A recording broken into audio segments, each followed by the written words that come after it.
प्रज्ञा ग्रंथ अध्याय 5। उस समय धर्मी आत्मविश्वास के साथ उन लोगों के सामने खड़ा हो जाएगा जो उन पर अत्याचार करते और उनके परिश्रम को तुच्छ समझते थे। दुष्ट उसे देख आतंकित होकर कांपने लगेंगे और वह उसके अप्रत्याशित कल्याण पर आश्चर्यचकित होंगे। वे मन ही मन पश्चाताप करेंगे और दुखी होकर कराहते हुए कहेंगे, यह वही है जिसकी हम हंसी उड़ाते थे, जिस पर हम ताना मारते थे। हम मूर्खतावश उसके जीवन को पागलपन और उसकी मृत्यु को अपमानजनक समझते थे। वह ईश्वर के पुत्रों में कैसे सम्मिलित किया गया, वह कैसे संतों का सहभागी बना। इसलिए हम सत्य के मार्ग से भटक गए। अन्याय के प्रकाश ने हमें आलोकित नहीं किया और सूर्य हम पर उदित नहीं हुआ। हम अन्याय और विनाश के पथ पर भटकते रहे। हमने मार्गहीन मरुभूमियों को पार किया, किंतु हमें प्रभु के मार्ग का पता नहीं था। घमंड से हमें क्या लाभ हुआ?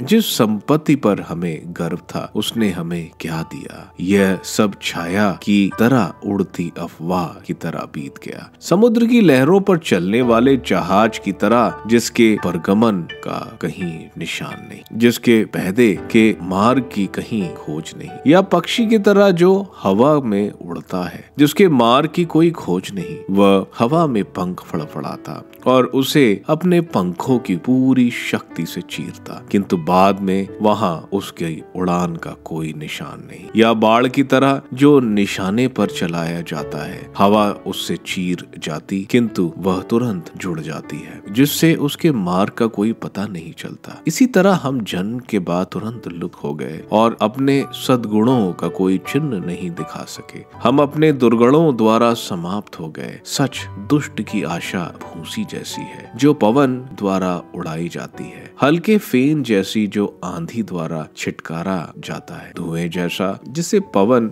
उड़ा ले जाता है, एक दिन के मेहमान जैसी है जिसे कोई नहीं याद करता। धर्मियों क्या उज्जवल भविष्य, किंतु धर्मी सदा के लिए जीवित रहेगा। उनका पुरस्कार प्रभु के हाथ में है और सर्वोच्च ईश्वर उनकी देखरेख करता है। वे प्रभु के हाथ से महिमा में राजस्व और भव्य मुकुट ग्रहण करेंगे, क्योंकि वह अपने दाहिने हाथ से और अपने भुजबल से उनकी रक्षा करेंगे। वह अपने धर्मोत्सव के शास्त्र पहनेंगे और अपनी सृष्टि द्वारा अपने शत्रुओं को दंडित करेगा। वह न्याय का कवच धारण करेगा और अपरिवर्तनीय निर्णय का टोप पहनेगा। वह अजय पवित्रता की ढाल और अनमय क्रोध की तलवार धारण करेगा। समस्त सृष्टि उसके साथ मूर्खों के विरुद्ध युद्ध करेगी। चढ़े हुए धनुष्य से जैसे बाण सीधे लक्ष्य पर लग जाते हैं, वैसे ही बादलों से बिजली निकलेगी। उसका क्रोध गोफान की तरह भारी ओले बरसाएंगे। समुद्र की लहरें उन पर आक्रमण करेगी और नदियों की बाढ़ उनको